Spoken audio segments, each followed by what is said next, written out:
breaks out in Las Vegas concert after a gunman goes on shooting rampage. It's now being called the most deadly mass shooting in American history. Rampage. Our breaking coverage starts now.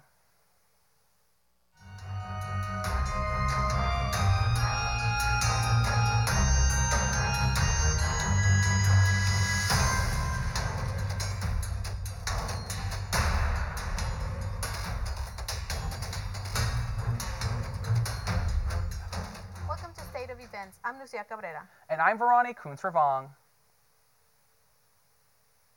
I've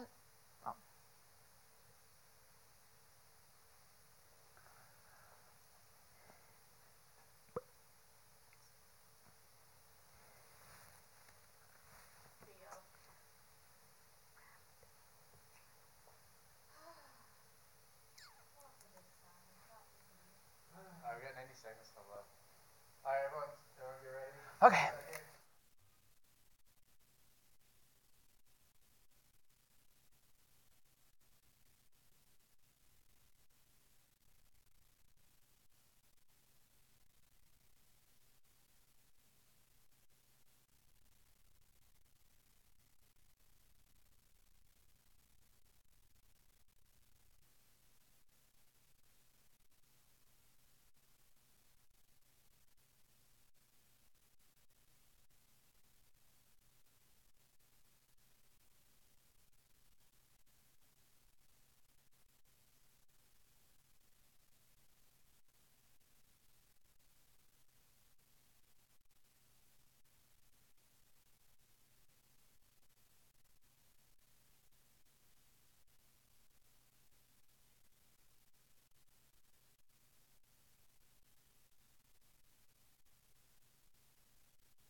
Terror breaks out in Las Vegas concert after a gunman goes on shooting rampage. It is now being called the most deadly mass shooting in American history. Our breaking news starts now.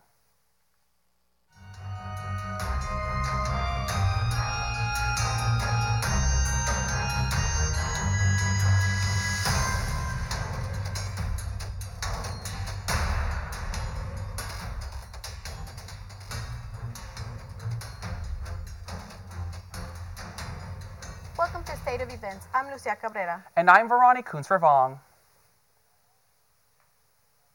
At least 58 people are dead after a gunman opened fire on an outdoor music festival in Las Vegas. The shooting started during the performance by country singer Jason Lee Dean. According to federal law enforcement officers, the 64-year-old Stephen Paddock had more than 15 rifles in his hotel room. He was found dead on the scene. Officials said that the deadliest mass shooting in U.S. history. Stephen Paddock is the man responsible for the mass shooting in Las Vegas. The gunman had no criminal record, but his father escaped from prison, and it was mostly looked for FBI by his brother in the 1990s.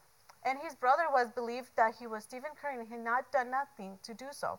He was more exclusive in action, and he was not shoddy for family members. The Paddock brothers had shared real estate business for decades. Never said that he grew little attention, and he was quickly quiet. And just to connect that to here, there were many victims involved in the mass shooting from the Bay Area. Among those include an SFPD wife from Novato. The officer's brother said the couple attended the concert when the gunfire broke out. The officer started helping people and reportedly told his wife, Stacy Etcheber, to run and save herself. They found her body yesterday. She was 50 years old. Throughout the tragedy comes the scene of hope. State of Events' Corinne Rivera tells us more about the story of the strangers that helped the victims.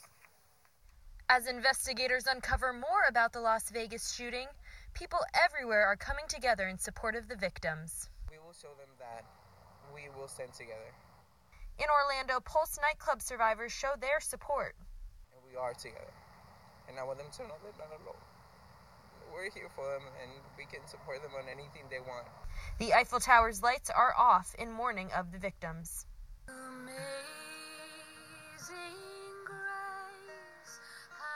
A vigil is held in Las Vegas to pay tribute to the lives lost.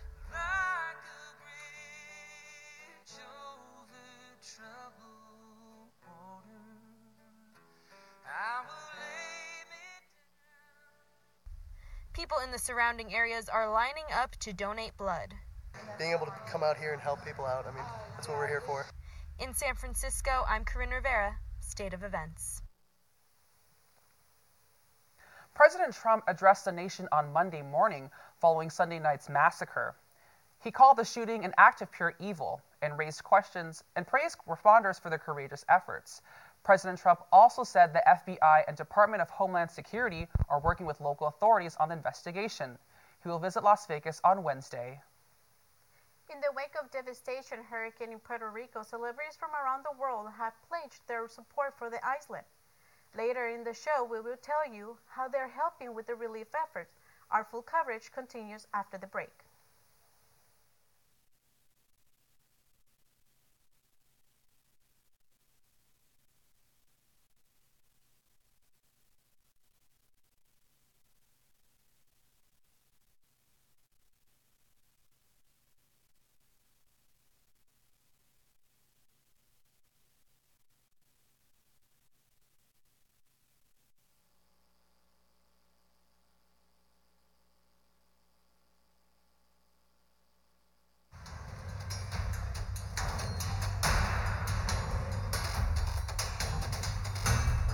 Welcome back.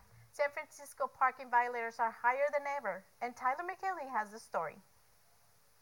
It's no secret that finding a parking space in San Francisco is next to impossible.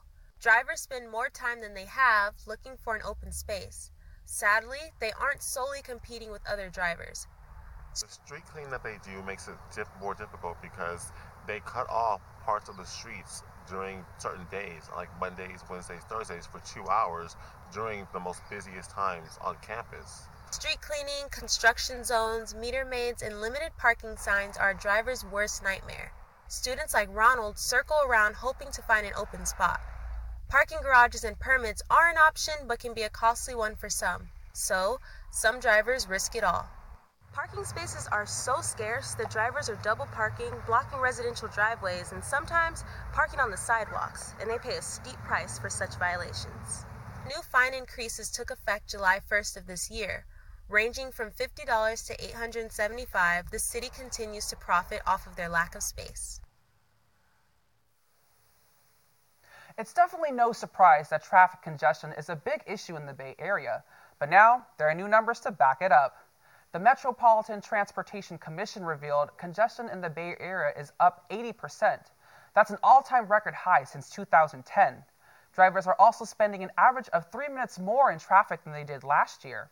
The agency also ranked I-280 and I-80 as one of the most congested roads. A 4-year-old boy died Saturday at Eden Hospital in Hayward.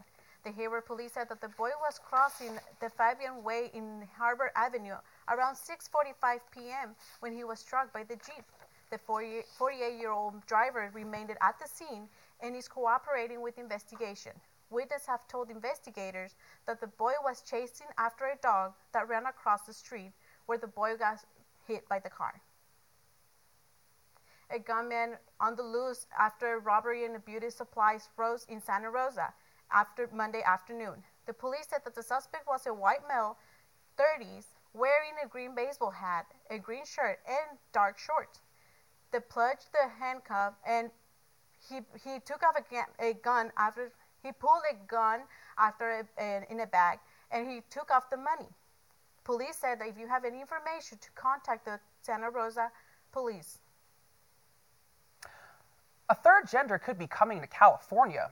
A new bill proposing to legally recognize non-binary people waits for Governor Jerry Brown's signature. The proposal also makes it easier for transgender people to change their names and genders on state documents. If signed, California will be the first state to admit non-binary people on all state-issued information. Credit card company Equifax says an additional 2.5 million Americans may have been affected by its massive security breach. This brings the total to 145.5 million people. The update comes as Equifax's former CEO, Richard Smith, will testify in Congress starting today. Information stolen includes names, social security numbers, birth dates, and addresses. The company also faces several state and federal inquiries and class action lawsuits. Coming up next on State of Events, sports reporter Chris Carino brings you the plays of the week.